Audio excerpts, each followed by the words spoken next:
Today wraps up our saga on the life and murders of John Wayne Gacy. We'll discuss the ongoing police surveillance of Gacy, how this affected his mental health, his eventual arrest, and the seemingly never-ending search of his home and discovery of bodies.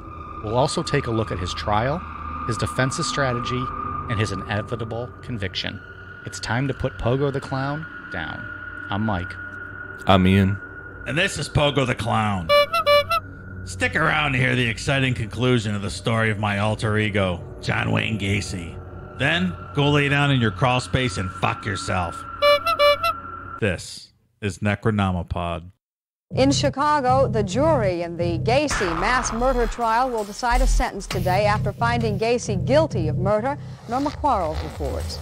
John Wayne Gacy was called the worst of all murderers by the prosecutor, a man responsible for enough misery to last a century. It took the jury less than 2 hours to reject the defense argument that Gacy was insane and to find Gacy guilty of murdering 33 young men during a 7-year killing spree. Gacy showed absolutely no emotion as all the murder counts were read, but he winked before he left the courtroom. It was an emotional time for relatives of the victims, and many like Ken Peace, whose brother was killed, want revenge. And now the same jury that found Gacy guilty will decide whether he should be sentenced to die. All right, give me some of your favorite sports movies.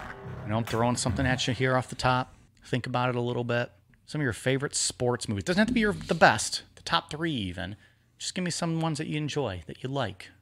I'll give you some of mine off the top. What's so fun? Nothing. You struggling over there? I just draw blanks on these kind of questions. Go ahead. You go first, and I can think. Well, I'm from Cleveland. Major League is fantastic. That's a good one. Remember the Titans? Amazing movie. Is that Denzel? Oh, yeah. Okay. Also, if you're a hockey fan, Slapshot. Fantastic movie. Paul Newman. I like Slapshot. Yeah, 1979, I believe. And the Triplets? Oh, yeah. That's a good movie. Yeah. I'm going to say Caddyshack off the top of my head. Caddyshack. Probably one of the greatest movies ever. Yeah. And it doesn't have to be like your favorite, just ones that you enjoy. Rudy or fucking... I like Draft Day a lot, I thought. I've never seen it. So here's the thing. I worked for the Browns. Yeah, you were there. I was on set. I met Jennifer Garner. She introduced me to her dad. So we're essentially dating, her and I. Ben F. Who? Yeah. Well, notice that they did get divorced not long after that. Just saying. I'm not saying, but I'm just saying. You were plowing her. That's why. Well, you said that, not me. I held the door for Kevin Costner. He looked at me and said, thanks. It's awesome. That was awfully nice. I was on set for the filming of Draft Day. So I didn't want to watch it because I didn't want to ruin my experience of seeing like behind the scenes type. But I heard it was a good movie. I thought it was real good. Really? Yeah. I didn't expect it to be a good movie. I don't know. That was great. All right. I'll watch it. Also, when I was a kid, loved the movie Little Giants. Loved it. With fucking Al Bundy and Al Bundy. Rick Moranis. Yes. Oh, so right. good. I remember now. With their brothers, and Rick Moranis is just like the runt little brother, and he coaches the football team. That's good. Little Giants was so good as a kid. Mighty Ducks was amazing. The first one was good, and it got stupid. So that's my list. I gave you like 57 movies. I would agree with everything that you guys said pretty much. Because the only one I was going to add to it was the Mighty Ducks. Yeah, it was an awesome movie. What was the movie with Shaq? Shazam? Oh my God. Yeah. What about Space Jam? Space Jam was all right. Yeah, Space Jam. They're making a new one with LeBron. What did I watch recently? The Ford versus Ferrari was really good. I heard that was amazing. It was great. I haven't seen that yet. I want to watch that. Yeah, that looked good. Can I throw in, of course, Fighting with My Family, the Page movie that they did not too long ago? Of course. It was really good. I haven't watched it. I heard it was terrible. Fuck that. It was great. Yeah, but you also love Paige. So, she wasn't in the movie. Still, you pretend. I do like Paige. She's got new boobs. Pretend too. she's getting a money shot over a world title belt like she did in her little fucking sex video. She is fantastic. She's a naughty little thing, isn't she? Yes, she is. Jesus. She's like getting Dave all riled up over Paige. She's got brand new giant boobs. She's trying to make herself look like a porn star. She is looking. Her lips very are nice. Huge. Her boobs are huge. Her waist is shrinking. I remember when she used to be a good wrestler. No. Now she's a good-looking woman. Takes loads of the face. Didn't she fuck up her neck really bad? That's why she doesn't wrestle. Yeah, she actually had a real bad injury. For those of you wrestling fans that give a shit. Apparently, she's married to a piece of shit too. I don't, listen to Pod Van Dam. Our boys over there, Ed's got you covered with her husband. He's got all kinds of beef with that guy, and rightfully so. So check them out. Anyways, I think we're closing up a story today. Yeah, where we left off on part. Speaking of pieces of shit. Good segue. After Ian starts talking and I interrupt him, fucking ruin his flow. Please take away. We're still dealing with COVID delays. It's all right. It happens. A little bit. It's not gonna be perfect.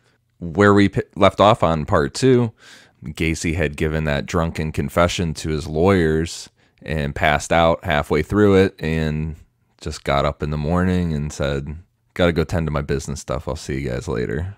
Gacy later recollected his memories of his final day of freedom as being, quote, hazy, adding that he knew his arrest was inevitable and that his final hours of freedom, he intended to visit his friends and say his final farewells. Yeah, well, you know.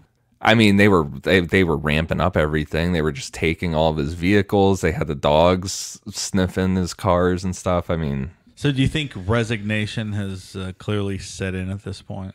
Yes. I think so, too. And he knows. He knows. Well, I think he drunkenly confessed because he wanted to be done with it. I think he was just tired of the stress. I think that's right. So here's my question, though, at this point. He's a semi-wealthy guy. Why aren't you trying to get out of the country? Yeah, that's an interesting aspect of it. Did he want to run away from all of it? I mean, he knows what's going to ultimately be found at his That's house. what I'm saying. Maybe he wants to just accept it. I guess. There's a lot of countries on the planet that have no extradition treaties. And So this is what's interesting, too, and I'm not even sure we discussed this.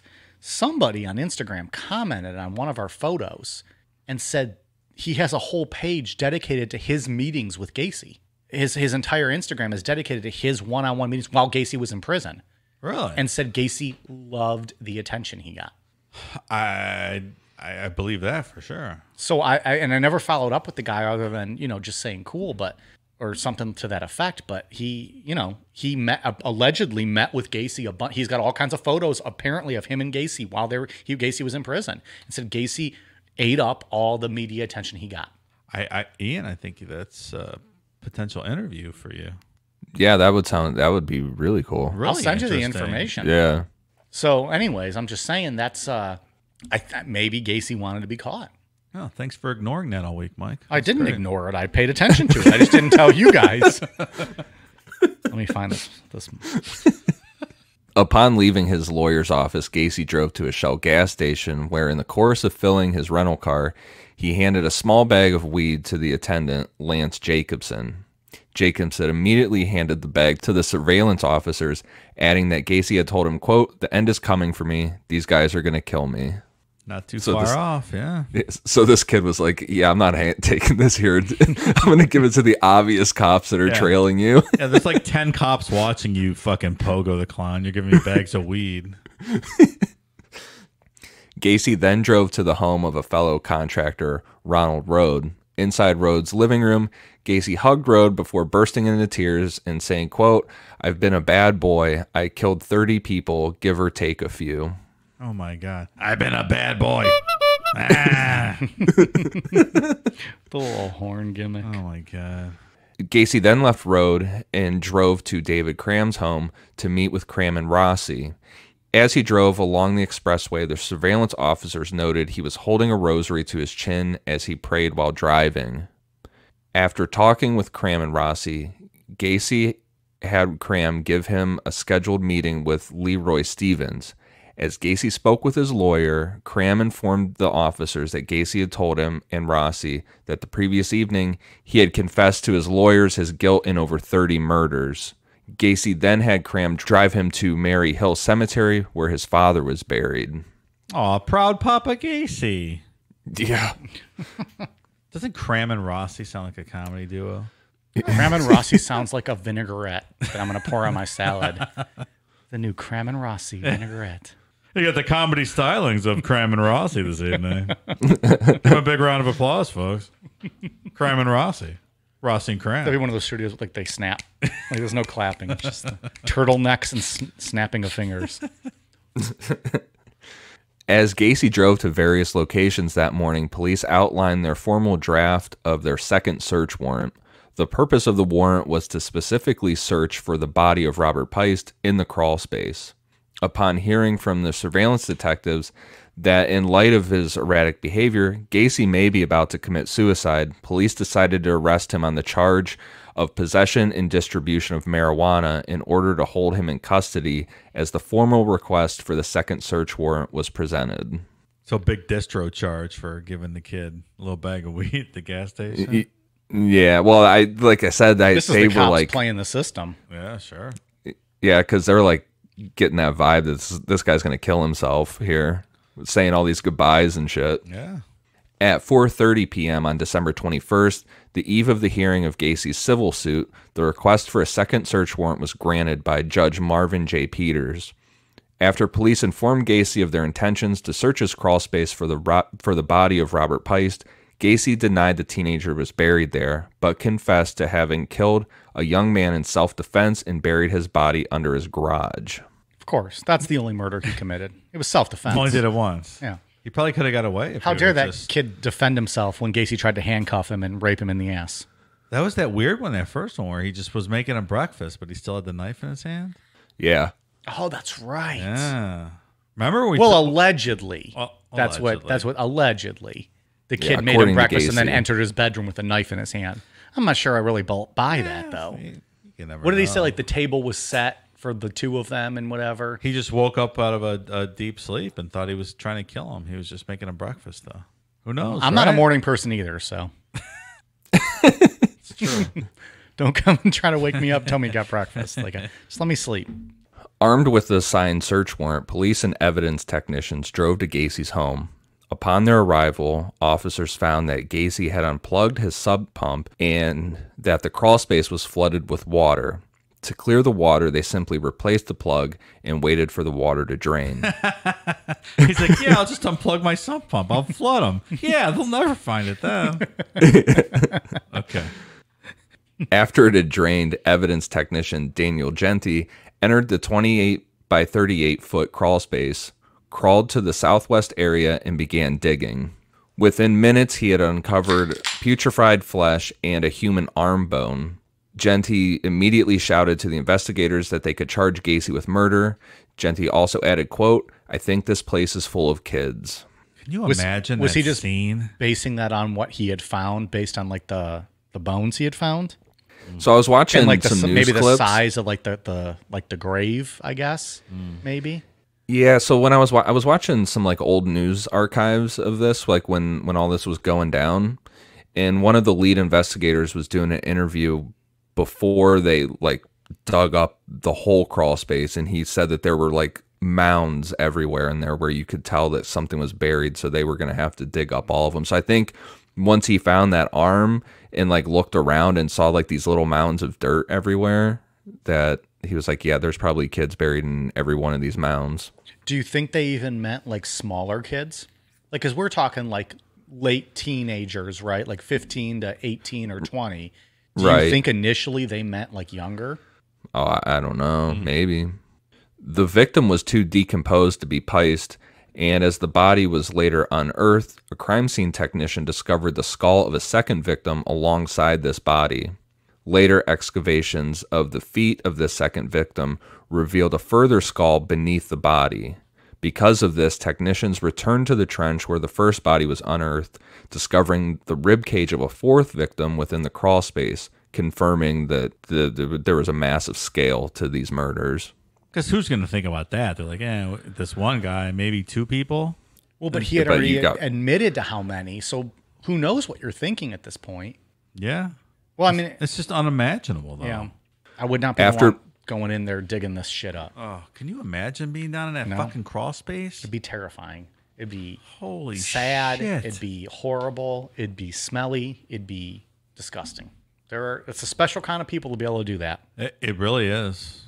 Yeah, I would not ever be able to do that. And all props to them. I couldn't do that.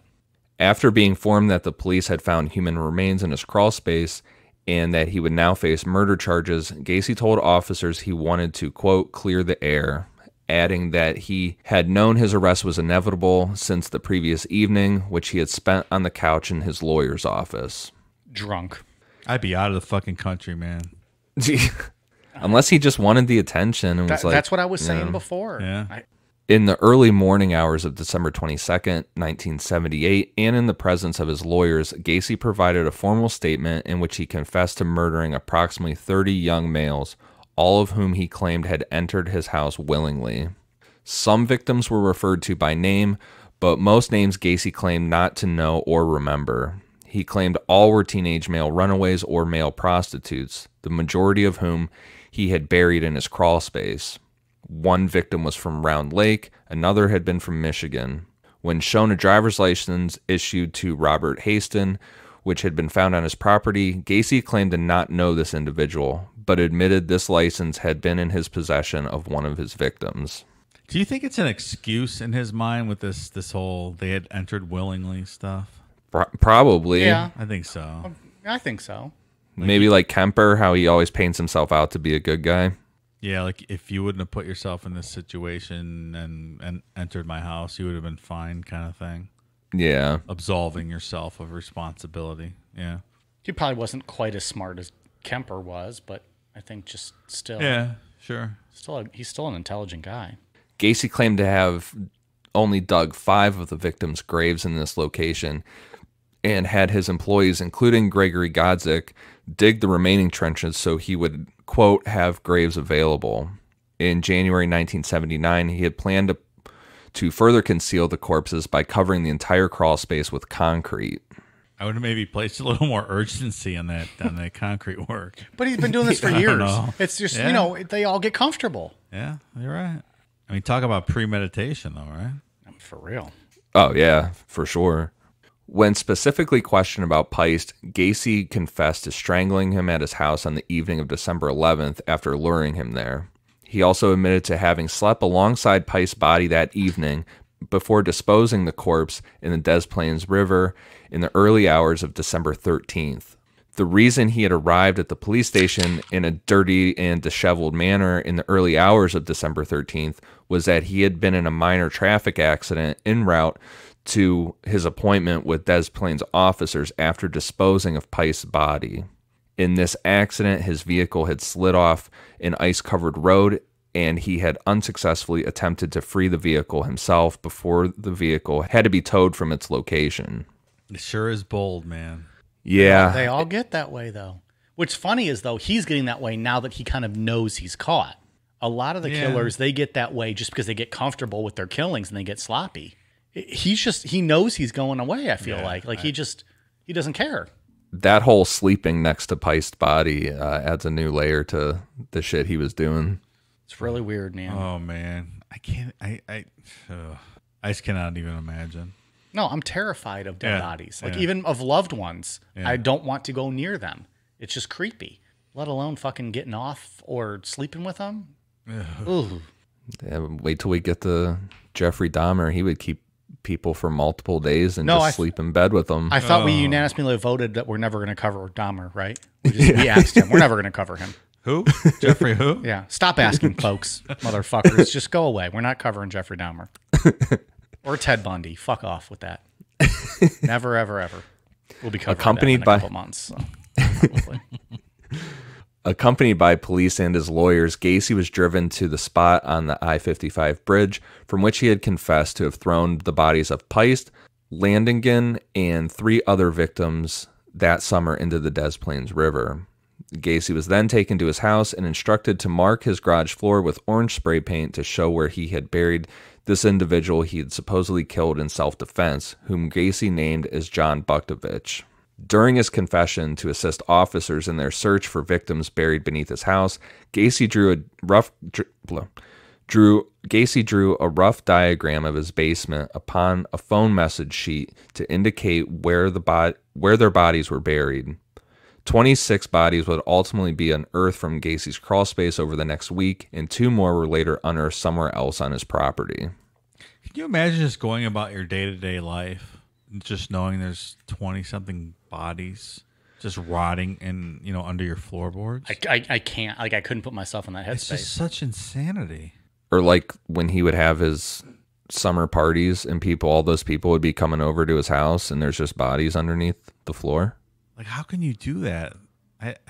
Like he has politicians out at his house for those parties and stuff, and there's just bodies everywhere. 26 people buried in your crawl space. They get nervous, when people are coming over and your house isn't clean. Like not spotless. Yeah. This guy's got fucking for sure. corpses under Just the rotting. floorboards rotting. I Cook can't put myself in that headset. It's hard. Absolutely. Sorry, go ahead, Ian. Cook County Medical Examiner Robert Stein supervised the removal of the bodies. Each victim unearthed from the crawl space was placed in a body bag, and the body placed near the front door, awaiting late afternoon transportation to the mortuary. All the victims discovered at 8213 Summerdale were in an advanced state of decomposition, and Stein mainly relied on dental records and x-ray charts to facilitate the identification of the remains. Identifications were also supported via personal artifacts found at the home, like driver's license. Hey, so remind me, how far back was the first victim? Like, what's the time frame we're working on here? 72 was the first one. Ooh, God, why couldn't that be a trivia question? I would have guessed 72. Really? Honest to God, I remembered 72. Because it was like 72 to like 78. So that's a long time. And 74 was the second, according to him. Yeah, because it was that long period, because that's where it might have been an accident, that first one. Mm-hmm. Okay. This is a long span of time. Awesome. Ask me about Gacy and trivia. I don't think so. Fucking bury those motherfuckers that are coming at me. I'll put them in little basement crypts. Oh, my. It's quite a challenge, my friend. Come at Mike, get put in a crawl space in trivia. It's a bold statement. Especially when I'm over 4. Be buying me a shirt. Several bodies unearthed at Gacy's property were found with plastic bags over their heads or upper torsos. Several were also found with the rope still around their necks. In some cases, bodies were found with foreign objects such as prescription bottles lodged into their pelvic region, the position of which indicated the items had been thrust into the victim's anus. God damn. So it's not a way to go. Nope. No. I can't even imagine with the torture and stuff that these young guys went through before they died. It's really terrible. Bad. It's awful. The crawl space was marked in sections, and each body was given an identification number. The first body recovered from the crawl space was assigned a marker denoting the victim as Body 1. The body of John Buktovich was labeled as Body 2.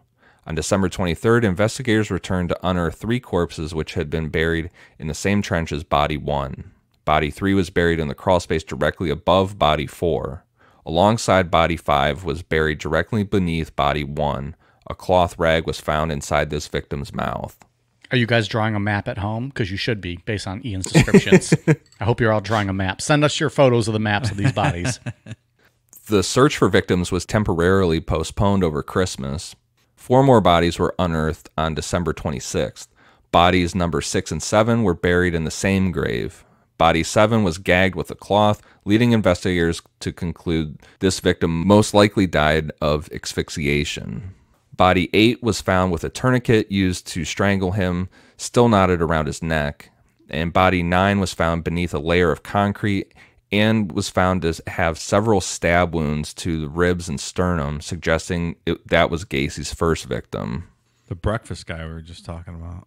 Yeah, because he sat on his chest and then just started stabbing him. And can you imagine being the crime scene guys just day after day? That's what I'm saying. Like, I couldn't do this job. Like everywhere you dig, you're going to find more bodies. Yeah. It was right before Christmas, so you go home for your Christmas break, and you have one day off Christmas Day. What do you do? Like, do you celebrate? Like do you just drink heavily? Yeah. Are you sitting at Christmas dinner talking about, like who's carving a ham, thinking about these bodies you're digging up? That's what I mean. Like, it's really disturbing. You have to be a special kind of person to do that work. Like because that's the kind of work you take home with you.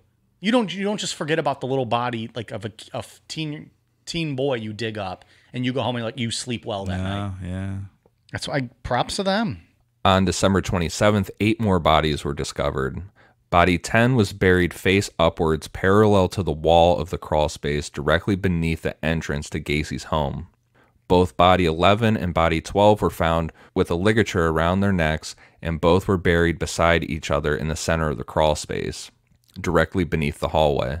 Body 13 was found beneath the spare bedroom. Bodies 14 and 15 were recovered from a common grave diagonal to body 10. The upper torso of both victims was concealed in a plastic bag. Body 16 was found close to body 13. This victim was found with a cloth rag lodged deep in his throat, causing the victim to die of suffocation. The 17th victim was found with a ligature around his neck. And just real quick, there's something about these decomposing bodies and them finding like the cloth lodged in their neck or the prescription bottle like up in their pelvic region that really creeps me out for some reason. It's a weird scene, right? Yeah, that's really creepy. Just also, just my own standpoint, being like the guy that's from the outside that, you know, never studied any of this coming in, I will forever associate the term ligature with Jean-Benet Ramsey. That's fair. Sure. I think it was the first time we ever really covered it heavily, at least with any of the stories we've done, and it just stuck with me, just how fucking intense it is and terrible. Whenever I see or read the word ligature now, I just think of that and those fucking awful crime scene photos. I do find the cloth on the throat, like what's the, like physically, how does that take place? Do you say? You mean like, are they trying to scream? How do you get someone to open their mouth like that and shove it down your throat without, I don't know. Or do you think he waits till they're dead? Biting your hand? Do you think that wait till they're dead? But then what's the point of waiting till they're dead? I don't know. Yeah. That's why I'm asking. Or is that what killed them? Is that what killed them? If you choke them, maybe they're going to open their mouth to try to breathe. Yeah. Choke them, close their nose. I guess. I just feel like someone's shoved it down my throat. I'm biting their fingers off. Yeah. But if you're gasping for air, that's your only way. You're not going to close your mouth to bite, maybe. Yeah. No, I mean, it's impossible to put yourself in that situation. Yeah, who knows? That'd be your only salvation is to bite. You'd have to bite. Yeah, you have to. The following day, 4 more bodies were exhumed. Body 19 was buried directly beneath Gacy's master bedroom, perpendicular to body 18, which was located beneath the spare bedroom and which was found with a ligature around the neck. Body 20 was buried in the northwest corner of the crawl space, perpendicular to body 19. By December 29th, 6 more bodies were unearthed. Bodies 22, 23, 24, and 26 were buried located beneath Gacy's kitchen and laundry room, with body 25 located beneath Gacy's bathroom. Body 22 was found directly beneath Gacy's kitchen with a section of cloth-like material lodged in his throat. 2 socks were recovered from the pelvic region.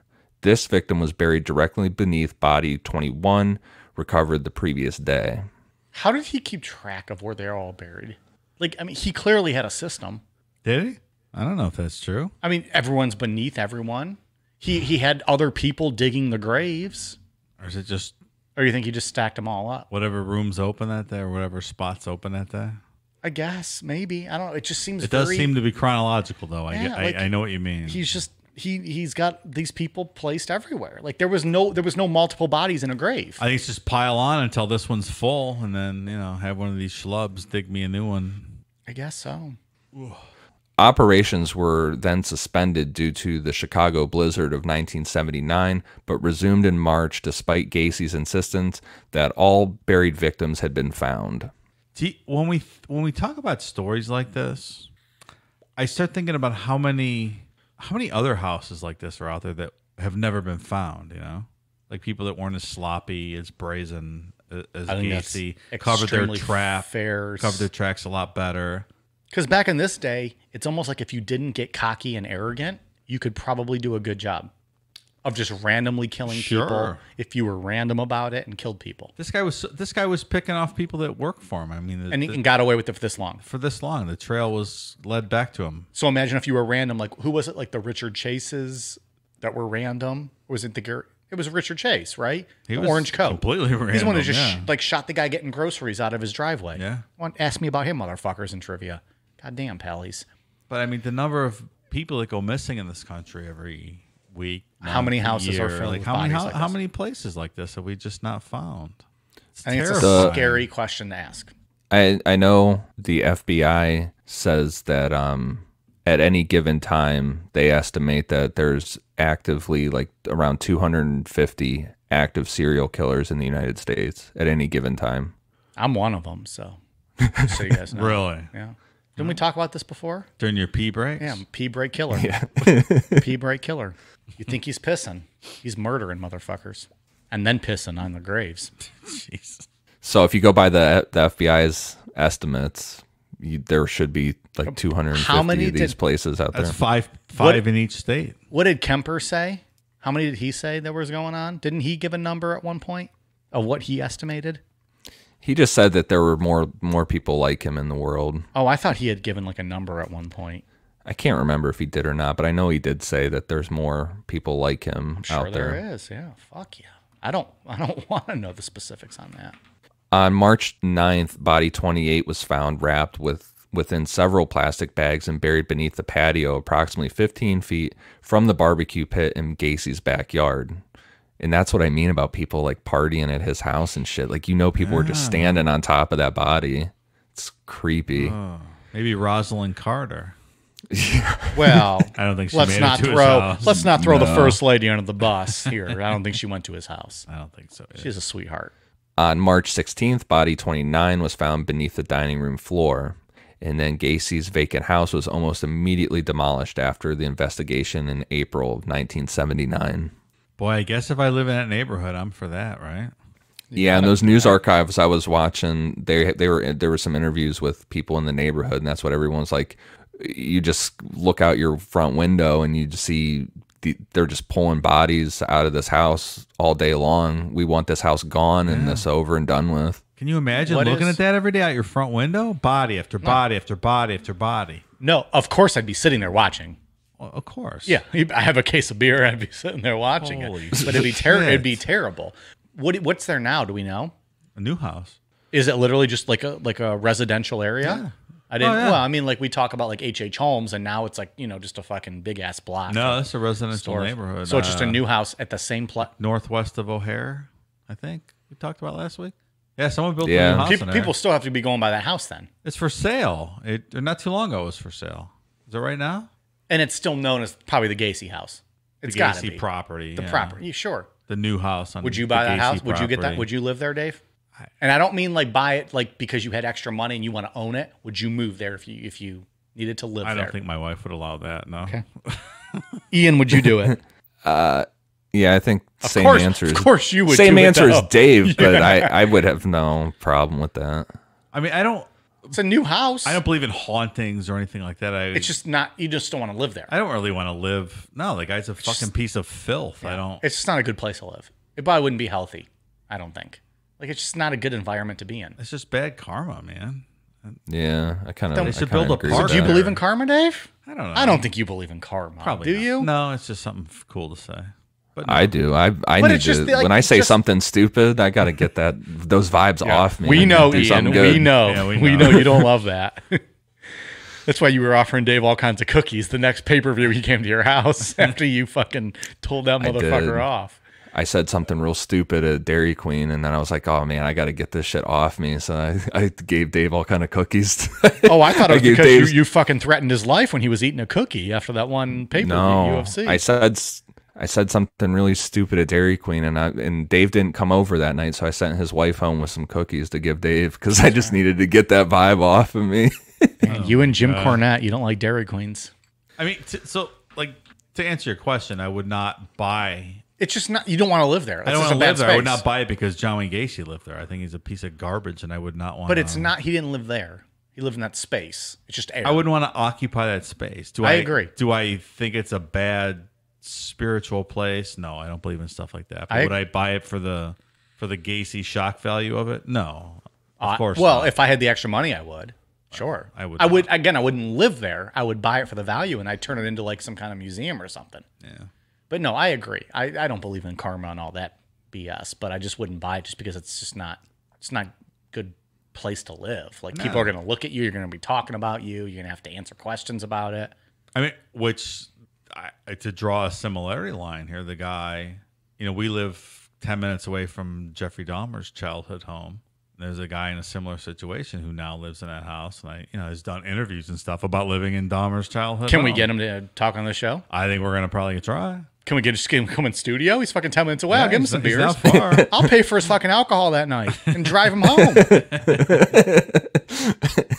Who's gonna fucking drive you home? What are you talking about? I'd stay sober if I had to for that. For that, I'd stay sober. fuck. No one wants to hear from me in that situation. No one wants to hear from me, period. Let alone if we got fucking the guy who lives in Dahmer's house. God damn, pal. I'll do that shit. That would be, of course, a bonus episode available on Patreon, patreon.com/Necronomicon. All the good stuff's there. It really is. Just wait. We got some good stuff coming up. The victim, found 6 miles downstream from the I-55 bridge on June 30th, was not initially connected to Gacy.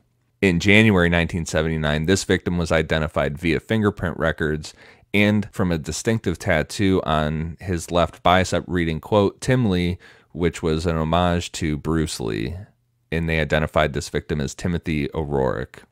So this guy thought he was, like the Bruce Lee of like white folk, or like he was just trained to like you have your own name on your arm. That's really weird, man. Yeah. That's an odd tattoo. I have a tattoo. It says Dave Kemper, and it's a picture of Ed Kemper's mom's head underneath it. It's an homage to Ed Kemper. And Dave's dick going in the mouth. Dave Kemper. Yeah, like that's kind of weird. Tim Lee. Get the fuck out of here comparing yourself to Bruce Lee. And it's like one of those home tattoos where it's like an arrow. My dick, and an arrow, your mom's severed head. Pretty cool. Is that a real tattoo that you've seen?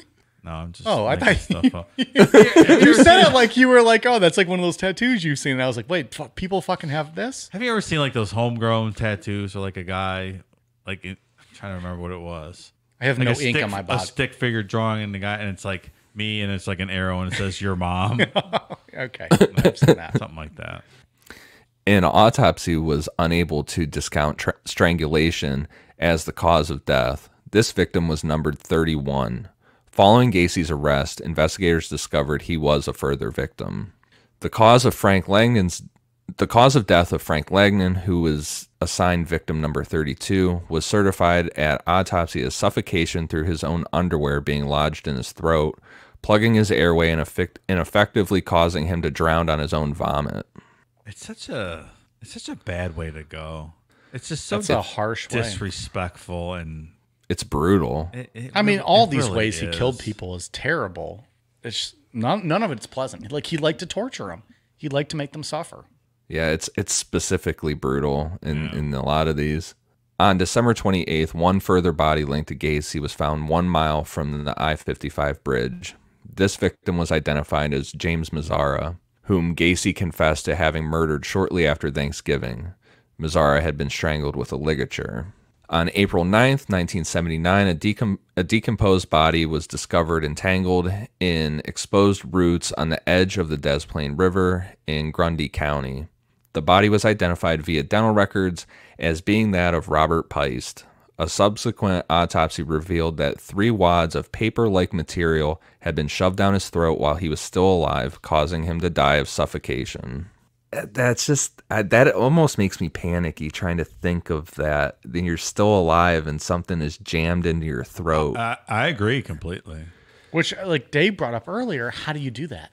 If you're still alive, how are you not biting? Maybe they were. Yeah. Or were they unconscious but still breathing, and he just shoved it down their throat? They never woke up from like being knocked unconscious. I mean, if we remember from part 2, this, there was a detailed description of this kid crying and stuff. It was heartbreaking. Part 2 available in the archives. Jesus. Go back and listen to last week. If you're listening to John Wayne Gacy Part 3 as your first show, you have a lot of your own issues to deal with. Wow. You probably shouldn't jump in on a Part 3. Hey, you're a fucking moron. Just saying. Dave said it, not me. But I would recommend going back and listening to Part 1 and Part 2. Also, go way back to the beginning and listen to fucking Art Bell. And maybe they're following your advice, Mike, on top 3 lists, and they're going backwards, 3, 2, 1. Maybe you could but no one said no one said this is the best episode. Maybe they listened to you mocking Ian and I with our top 3 lists. Because you guys are literally morons when it comes to giving your lists. It's just not okay. It gives me severe anxiety. And you're like, oh, my favorite of all time is such and such, and then number 2. No, everyone stop listening because you already said number 1. I don't get it. A dick. It's like the best pair of tits in Hollywood is so and so. Okay, well, now we're all going to Google that, and no one's going to listen to who 2 and 3 are. Gacy was brought to trial on February 6, 1980, charged with 33 murders. He was tried in Cook County, Illinois, before Judge Louis Garipo. The jury was selected from Rockford because of significant press coverage in Cook County. At the request of his defense counsel, Gacy spent over 300 hours in the year before his trial with doctors at the Menard Correctional Center. He underwent a variety of psychological tests before a panel of psychiatrists to determine whether he was mentally competent to stand trial. Yeah, it seems fine to me. Gacy had attempted to convince the doctors that he suffered from a multiple personality disorder. He claimed to have 4 personalities: the workaholic, the civil-minded contractor, the clown, the active politician, and his 4th personality was a policeman called Jack Hanley, who he referred to as, quote, Bad Jack. When Gacy had confessed to police, he claimed to be relaying the crimes of Jack, who detested homosexuality. His lawyers opted to have Gacy plead not guilty by reason of insanity to the charges against him. Was Pogo going to testify? I don't know. This is such bullshit. It's like, get the fuck out of here with this nonsense. Presenting Gacy as a Jekyll and Hyde type character, the defense produced several psychiatric experts who had examined Gacy the previous year to testify their findings. 3 psychiatric experts at Gacy's trial testified that they found Gacy to be a paranoid schizophrenic with multiple personality disorder. The insanity thing is an interesting defense. He's not schizophrenic. No, he's not schizophrenic 100%. Yeah, like the archetype for an insanity defense, I think of people like Richard Chase, who we covered, who was clearly mentally ill, right? I think so. Yeah, he was a true schizophrenic and was just completely lost to his illness. Yeah, we've talked about Richard Chase so much tonight. Richard Chase available in the archives. You guys should go back and listen to that one. I mean, that guy was out of his mind. That's what I think of when I think of, criminally insane. I think it's pretty clear that fucking Gacy is a very intelligent, charming, like he knows what he's doing trying to play the system guy. He just liked to kill kids. He knew exactly what he was doing. And he was probably a homosexual, and I mean, maybe I'm jumping ahead here, but like he had his own personal issues with being gay, and so he was taking it out on the people that he would hook up with, and a pedophile for sure, and a pedophile on top of that. Where was Chris Hansen when we needed him? I'm Chris Hansen. Why don't you have a seat? I see you've brought donuts, beef jerky, and ligature tonight, John Wayne. Why don't you have a seat?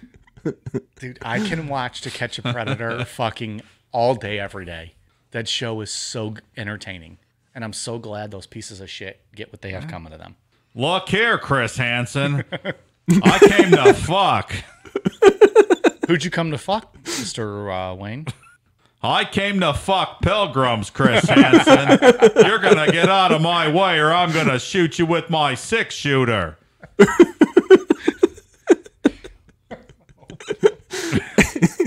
Dateline my ass. I need my balls licked.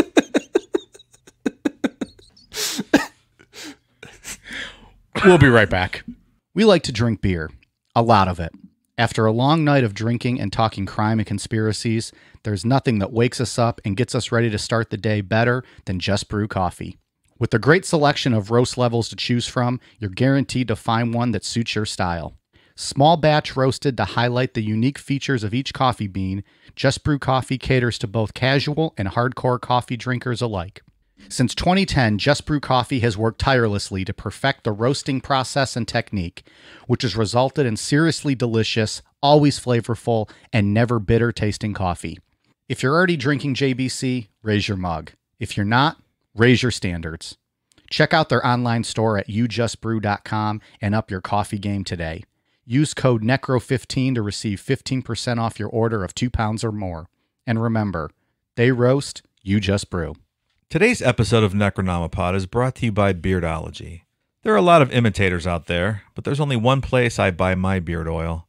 Beardology beard oil nourishes your skin and won't leave you with that greasy feel. With over 17 cents available in their extensive product line, I trust my beard to Beardology. You can find Beardology at beardology.co. Use code NECRO15 to receive 15% off your purchase. Beardology. Discover the best way to avoid the shave. The prosecutors presented a case that indicated Gacy was sane and fully in control of his actions.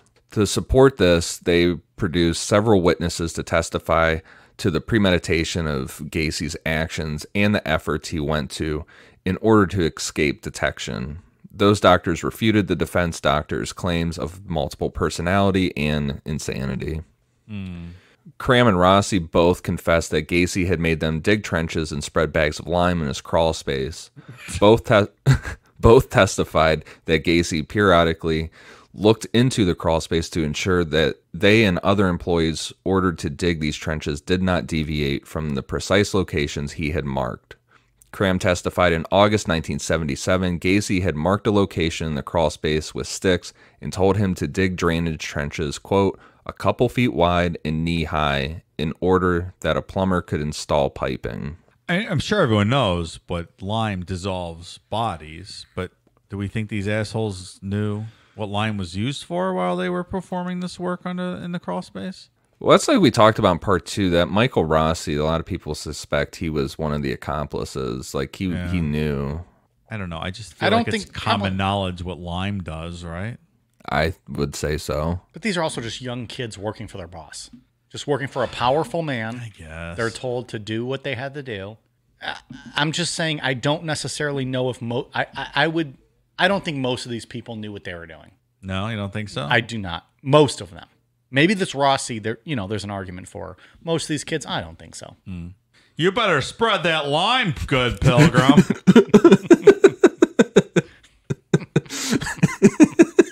I got cotton candy and cock rings upstairs when you're done. Cotton candy and cock rings.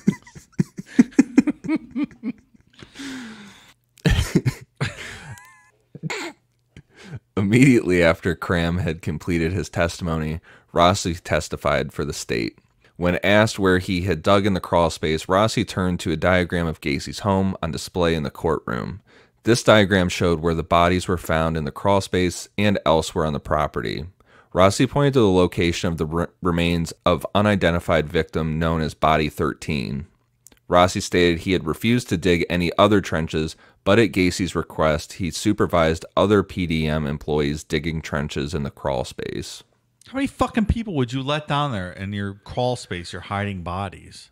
Yeah, that's weird. It's so strange.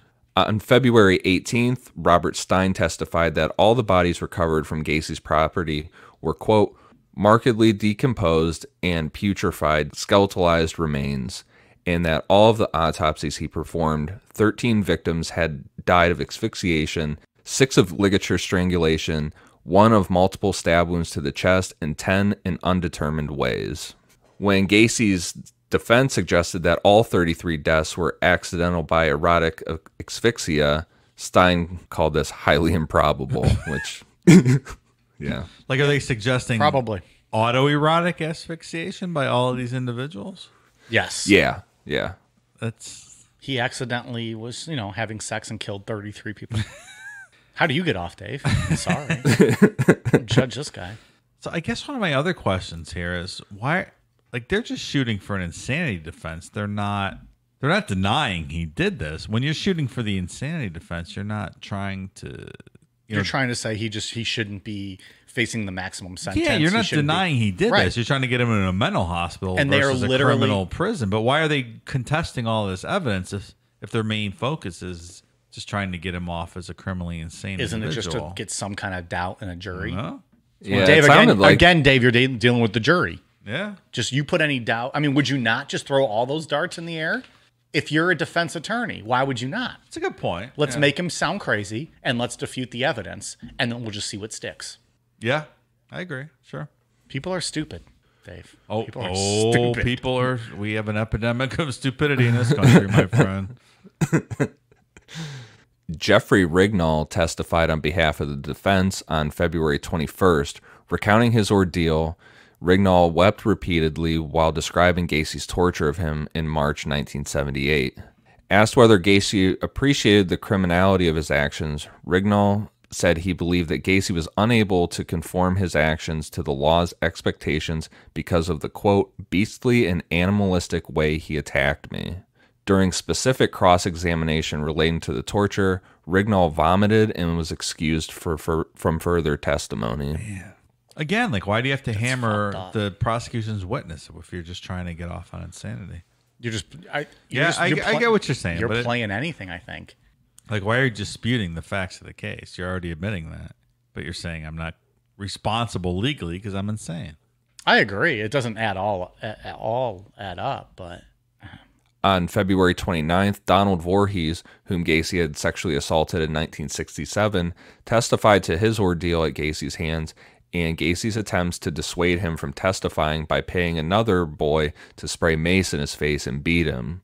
Voorhees felt unable to testify, but did briefly attempt to do so before being asked to step down. Robert Donnelly testified the week after Voorhees, recounting his ordeal at Gacy's hands in December 1977. Donnelly was visibly distressed as he recollected the abuse he endured and came close to breaking down on several occasions. As Donnelly testified, Gacy repeatedly laughed at him, but Donnelly finished his testimony. I don't know how you don't just jump out of that witness box and just, conceal a pencil in your shirt and just dive at this guy and try to put it in his jugular. Yeah, I know, man. You're better. It's a lot of strength to get through that. Yeah, you're testimony. better Absolutely. off giving your testimony.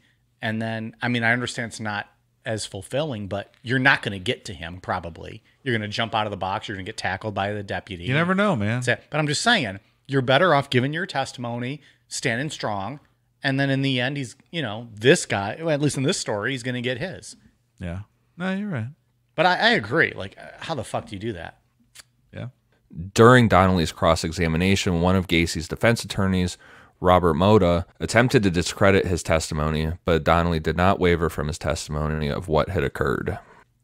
During the 5th week of trial, Gacy wrote a personal letter to Judge Garpo requesting a mistrial on a number of bases, including that he did not approve of his lawyer's insanity plea strategy, that his lawyers had not allowed him to take the witness stand as he wanted to do, that his defense had not called enough medical witnesses, and the police were lying with regard to verbal statements he had purportedly made to detectives after his arrest, and that in any event the statements were, quote, self-serving for use by the prosecution. What about the 30 bodies in your fucking crawl space, asshole? Right. Come on. Judge Garpo addressed Gacy's letter by informing him that both counsels had not been denied the opportunity or funds to summon expert witnesses to testify, and that under the law he had the choice as to whether he wished to testify, and he was free to indicate as much to the judge if he wished to do so. Which he did not do. Right, no. Yeah. He was, Just to it be was clear. thrown back on him, and he shut the fuck Yeah, up. he's like, well, fuck that. I didn't really want to do it. On March 11th, final arguments from both the prosecution and defense attorneys began, with the arguments concluding on the following day. Prosecuting attorney Terry Sullivan argued, outlining Gacy's history of abusing young boys, the testimony of his efforts to avoid detection, and describing Gacy's surviving victims, Voorhees and Donnelly's, as, quote, living dead. I feel like that's not a great way to describe them, but it gets the point across. Yeah, that's what you want to do, right? Yeah. Living dead. I'm sure it's pretty valid. You want to drive those points home, right? Referring to Gacy as, quote, worst of all murderers, Sullivan stated, quote, John Gacy has accounted for more human devastation than many earthly catastrophes, but one must tremble. I tremble when thinking about just how close he came to getting away with it all. I mean, and quite frankly, if he would have stopped one murder short, he would have gotten away with it. I mean, I believe it was the persistence of Peist's family that honestly led to this, right? Yeah, and the fact that the one police officer in charge had a kid that went to high school with Peist, so he pushed further, he pushed harder on it. Yeah, like if he would have stopped and not killed Peist and not drummed up that interest, Which goes back to your comment earlier. How many of these still exist? Yeah, he might have gotten away. You never would even known this guy's name. Dave, how many bodies are buried right now under your house? I don't know. I mean, you don't know. I'm not saying don't it's know, you know. yeah, but I'm sure. saying you don't know. Have fun sleeping tonight, the whole- Pally. I can go to bed knowing there's none under my house because I checked. Did you? Yeah, I checked. Maybe I put some in there before you moved in next door to me years ago. How about that, motherfucker? Motherfucker! The only thing you'd be killing is barking dogs all night. Also true. Not that you hate dogs, You don't like barking dogs. I do not. After the state's 4-hour closing, defense attorney Sam Amarante argued for the defense. Amarante argued against the testimony delivered by the doctors who had testified for the prosecution, repeatedly citing the testimony of the 4 psychiatrists and psychologists who had testified on behalf of the defense. Amarante also accused Sullivan of scarcely referring to the evidence presented throughout the trial in his own closing argument and of arousing hatred against his client. The defense lawyer attempted to portray Gacy as, quote, a man driven by compulsions he was unable to control, contending the state had not met their burden of proving Gacy sane beyond a reasonable doubt. I mean, that's not an excuse. Driven by compulsions he was unable to control. That's Yeah, I mean... Sorry, pal. Lots of people have compulsions. They control them. The jury deliberated for less than 2 hours and found Gacy guilty of the 33 charges of murder for which he had been brought to trial. He was also found guilty of sexual assault and taking indecent liberties with a child, both convictions in reference to Robert Peist. The conviction for 33 murders was then the largest number of murders charged to one individual in U.S. history. Has that since updated? I believe our pal Gary Ridgway holds that record currently. Oh, that guy. That motherfucker. Available in the archives. Hear that whole story. In the sentencing phase of the trial, the jury deliberated for more than 2 hours before sentencing Gacy to death for each murder committed after the Illinois statute on capital punishment came into effect in June 1977, and his execution was initially set for June 2nd, 1980. But as we know, I'm guessing it did not happen on June 2nd, 1980. Nope. That stuff always gets pushed back. He's got some time left. A little bit. A couple months. Couple 100 months. During his time on death row, Gacy spent much of his time painting. The subjects he chose were varied from birds to skulls, even other murderers. Many of were clowns, including himself as Pogo or Patches. Those are absolutely terrifying. So I've seen a ton of these photos, and I've been holding back posting them on our social media because I wanted to wait till we talked about them. So now I'm gonna post all of them. This is or at least like the fun ones. Self-portrait number 9, red nose. I thought you were going to say self-portrait number 9, red nose, body number 9. Oh my God. And it's just him digging a grave or something. Yeah. I mean, the guy's a good fucking painter. They're creepy ass photos. They're fucking creepy as shit. But any though. photo with a clown in it is fucking creepy. Well, let alone when you find out that clown fucking killed 33 people. He's not a bad painter though. The skull ones are creepy with like that. It's like a skull that consists of like just wrapping around of like naked women, male genitalia. Like those ones are super creepy. He's a weird dude, man. We need to buy one of his photos for our studio. We need to buy a Good luck finding one. We'll find one. There's one for sale right now, and it's the Oriole bird one that some jackass had Cal Ripken Jr. sign. We'll find it. We are it's 10 grand. We're the biggest true crime podcast in the world. We're gonna get it. We're gonna get it. That's true. As voted by me, we're the biggest in the world. That holds a lot of clout, man. Whatever. I I don't give a fuck. It's for sale right now for 10 grand. Let's go get that Cal Ripken one. Let's go get it. Patrons, help us out. We want that Cal Ripken painting. It is funny that Cal Ripken signed the John Wayne Poor guy had Gacy no painting. idea. For the record, Cal great. Ripken, maybe the biggest sweetheart in all of sports. Like for real, like he's just a good guy. He had no idea what he was signing. That's really funny. Ian, can you tell that story?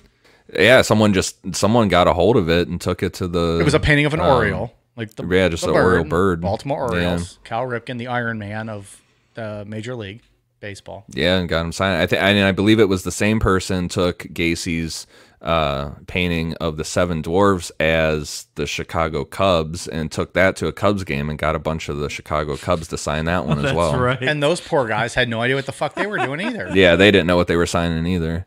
I love it. Yeah, those are worth a lot of money. I kind of want that Cal Ripken one. That'd be amazing.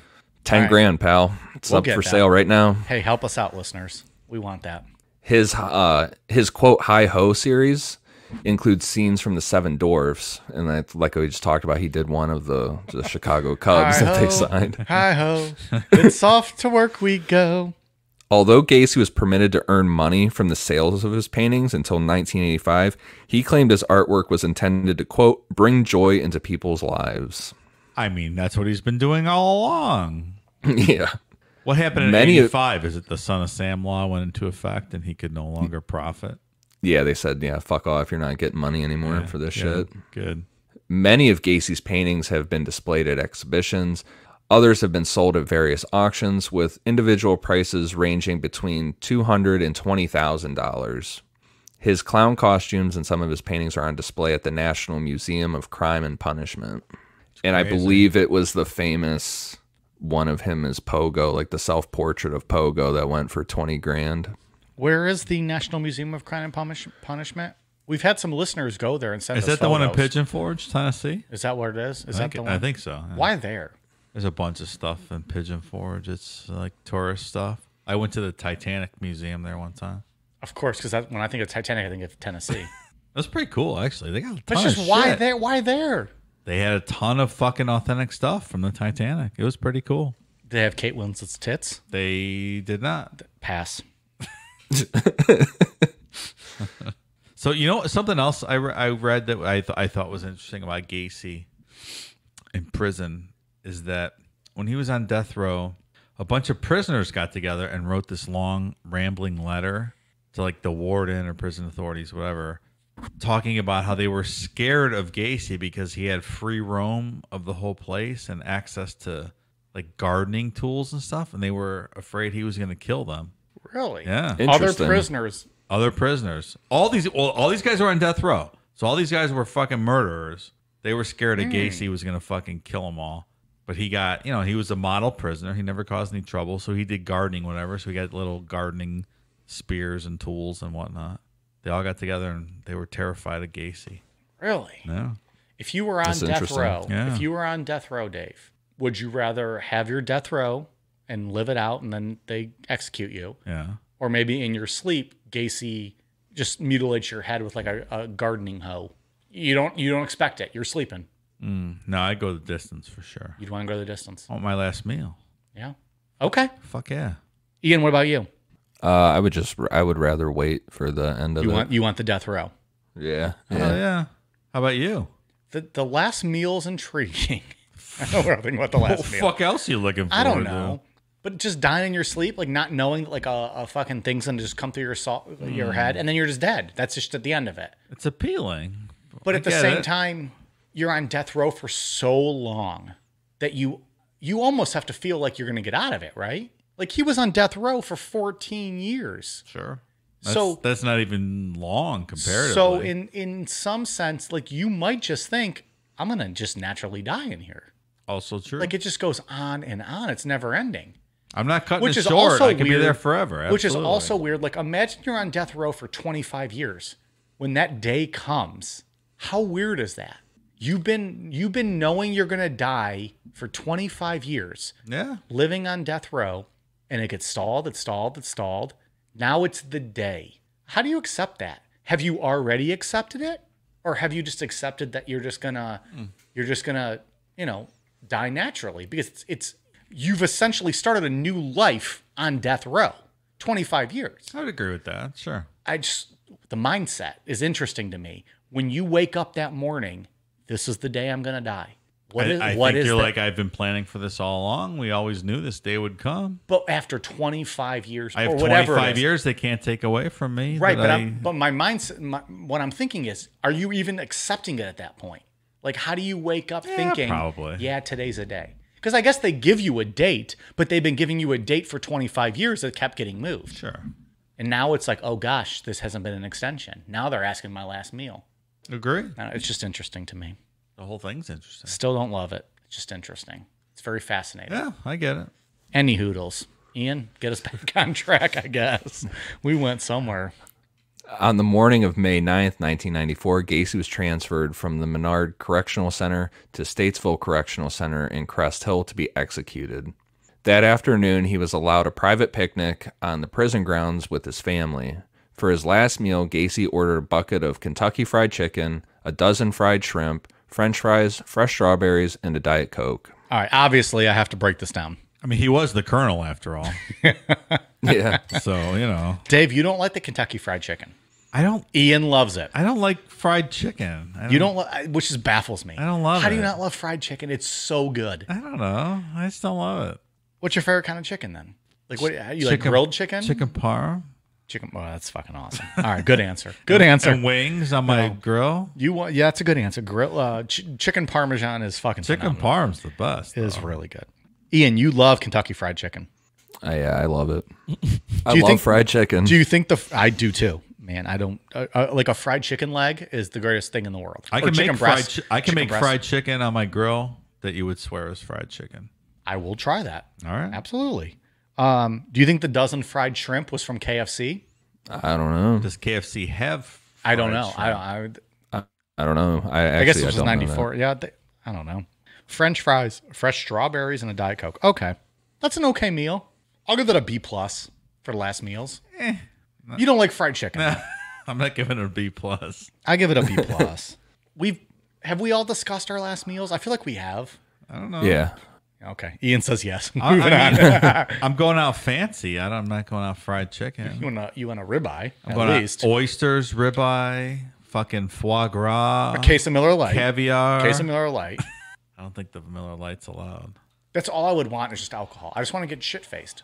I don't care about food. I want some LSD, I think. Some shrooms. Some DMT, something. I don't want to know what's going on. Yeah, right. Right? That's the way to go. That evening, he observed prayer with a Catholic priest before being escorted to the Statesville execution chamber to receive a lethal injection. Oh, well, sure, the priest. I mean, if you confess before you're fried, the pearly gates open wide. I mean, Dave has that tattooed on his shoulder. absolutely. You do whatever you want until you fucking kill, rape, pillage. Just confess to Jesus and accept him, and then you're in heaven with all the people you killed. It's great. It's a great deal. I love it. Before execution began, the chemicals used to perform the execution unexpectedly solidified, clogging the IV tube, administering the chemicals into Gacy's arm, and complicating the execution procedure. Blinds covering the window through which witnesses observed the execution were drawn, and the execution team replaced the clogging tube to complete the procedure. After 10 minutes, the blinds were reopened and the execution resumed. The entire procedure took 18 minutes. God damn. So if this is you, do you want it to just be done? Or are you clinging to every last second of life, thinking, a miracle is going to happen and you're going to survive somehow? I mean, they're going to do it no matter what, Yeah. I mean, I think, at that point, they were getting that to you work. probably want it to be done. Just want it to be over. Yeah. I also think this is just, it's an unfortunate circumstance that just adds to like human torture. Like you're just kind of torturing this human being who knows he's about to die. Maybe he deserved it, sure, but I think we're better than that. Yeah, I mean, I don't love the death penalty in a lot of cases, but Well, again, I'm not worried about it taking an extra 18 minutes for Gacy. Yeah. Yeah, well, like I'm if with we're gonna do it, we need to do it right. Probably, if you're gonna kill someone, it's hard to argue against someone like this. Still against it, but this, I don't know. It's just, it seems a little silly how we execute people in this country. Like in the Soviet Union, they take you in a room and they put one in the back of your neck, and that's it. They don't fuck around with all this nonsense. Also awful, but they still at least get the job done, I guess, quickly. I mean, it seems brutal, but is it less brutal than No. 18 minutes of fucking around with your veins when idiot prison officials When you're laying don't know there what and they're everyone's doing? when you're I laying mean, there and everyone's watching you. No, that's terrible. That's why I said this is torture. This is I don't disagree with unnecessary torture to a human being that I think our government is better than, and we are better than as a country. Well, anesthesiologists blame the problem on the inexperience of prison officials who were conducting the execution, stating that had correct execution procedures been followed, the complications would have never occurred. This error apparently led to Illinois adopting an alternative method of lethal injection. On this subject, one of the prosecutors at Gacy's trial, William Kunkel, said, quote, "He got a much easier death than any of his victims." It's also true. Question: why do they swab your arm with alcohol before they lethally inject you so you don't get an infection? Good point. Do they do that? Answer: I don't know. Seems counterproductive No, or they a do waste that. of time. I actually read that it helps your veins swell up a little bit, so it makes it easier. To Like, suck you. do they also tap them? Like hit them a little bit? Probably, yeah. Wake those veins up. According to published reports, Gacy was a diagnosed psychopath who did not express any remorse for his crimes. His final statement to his lawyer before his execution was that killing him would not compensate for the loss of others and that the state was murdering him. His final spoken words were, quote, "Kiss my ass." Kiss my ass, motherfucker. He's a piece of shit. I also don't disagree that killing him would not compensate for the loss of others. I cannot put myself in a victim's role and had, if that was a family member, I might feel It differently. would compensate for me. I don't know. Yeah. If I was a victim, I cannot speak for them. I really feel like if I, in my mind, putting myself in one of those parents' shoes, I would very much be fine with him being put to death. I don't think I would be fighting it. Great. I just would don't know probably if it would find some. I just don't know if it would really make me feel better in the end, like over the loss of a loved one. I have zero problem with executing people. I have a problem with justice being unequally administered in this country, and I don't disagree with that either. that's I my, do. that's my objection. Well, we've discussed this enough on the show. We don't have to get into Oh, it. yeah. I have a Sure. whole problem with the execution process, but also the whole justice process. I agree. In the hours leading up to Gacy's execution, a crowd estimated to number over 1,000 gathered outside the correctional center, the majority of whom were vocally in favor of the execution, although a number of anti-death penalty protesters were also present. Some of those in favor of the execution wore T-shirts that said, quote, "No tears for the clown," and the anti-death penalty protesters present observed a silent candlelight vigil. To be clear, I would not be out there candlelight vigiling his death. No. Might be against the death penalty. I would not be candlelight vigiling his death. Light a candle for me, Pilgrim. I'm going out. You and your fucking lung cancer, John Wayne. There's a video of those 1,000 people out there if you ever want to see it on YouTube. No tears for the clown, motherfucker. After Gacy's death was confirmed at 12:58 a.m. on May 10th, 1994, his brain was removed. It is in the possession of Helen Morrison, a witness for the defense at Gacy's trial, who has interviewed Gacy and other serial killers in an attempt to isolate common personality traits of violent sociopaths. His body was then cremated after the execution. There's pictures of his brain slices out there, too, if you want to take a look at them. Oh, I didn't see any of those. Pretty cool. In the months following Gacy's execution, many of his paintings were auctioned. Some were bought so that they could be destroyed in a June 1994 communal bonfire held in Naperville, Illinois, and attended by approximately 300 people, including family members of 9 of Gacy's victims. And then just to follow up on Gacy's main defense lawyer, Sam Amirante, received a lot of backlash for defending Gacy, which I guess I get to a degree because he was just like kind of throwing everything at the wall, trying to get something for Gacy. But everybody is owed a defense in this country. I mean, that's just how it works. Yeah, you have to. Everyone gets those rights. Right. If one person's not entitled to representation, then we're all at risk. Right. Yeah, exactly.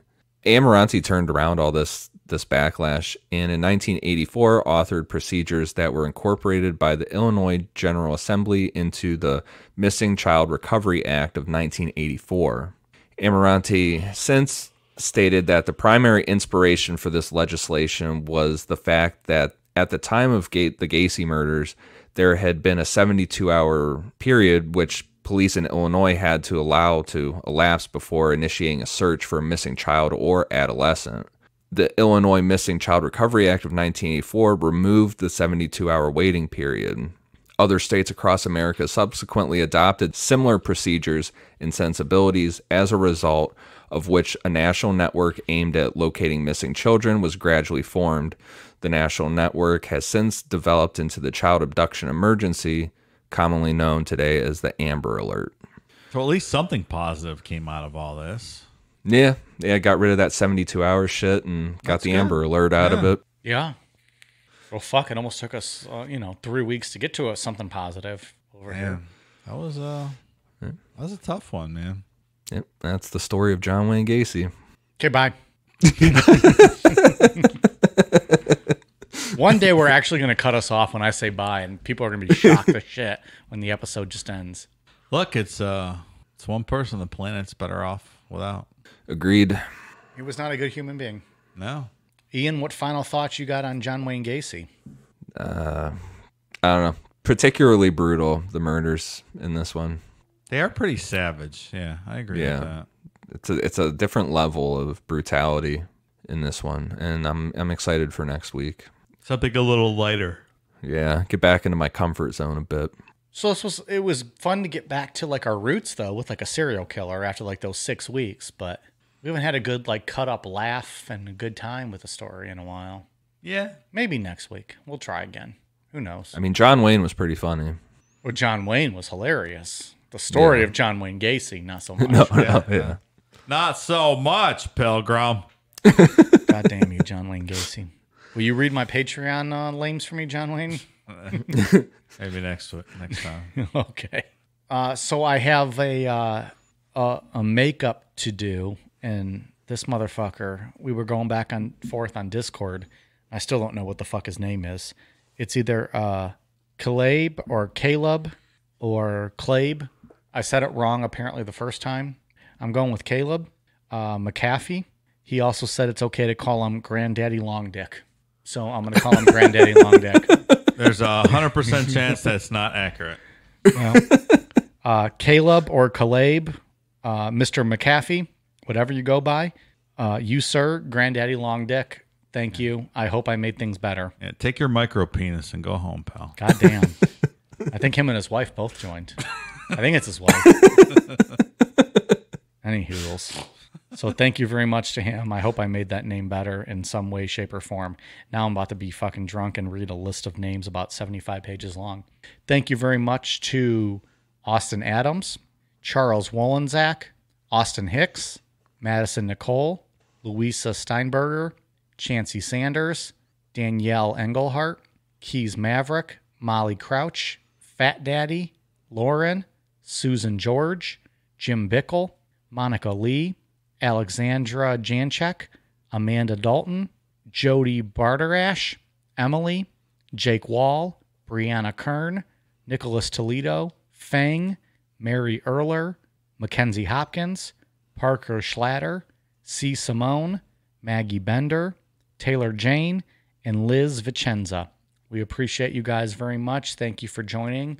We are at patreon.com/necronomipod. We have 3 different tiers available, all featuring exclusive perks.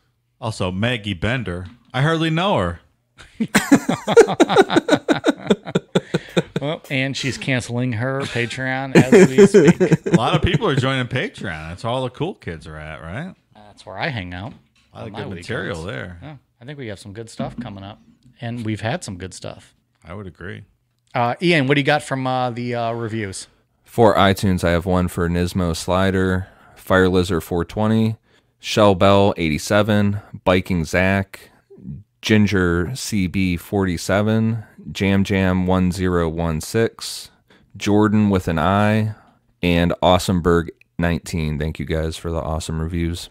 Appreciate it. We are on Twitter, Instagram, Facebook, YouTube, Patreon, at Necronomipod. Please hit us up. Let us know what you think of the show. Likes, dislikes. If you feel inclined, sign up for Patreon. We got 3 bonus shows a month, plus other perks for the different tier levels. And I'm working on setting up our MySpace page, so that's coming soon. MySpace.com/Necronomipod coming your way soon. All right. Thanks so much. All right, you guys ready for a cool down beer? Cheers.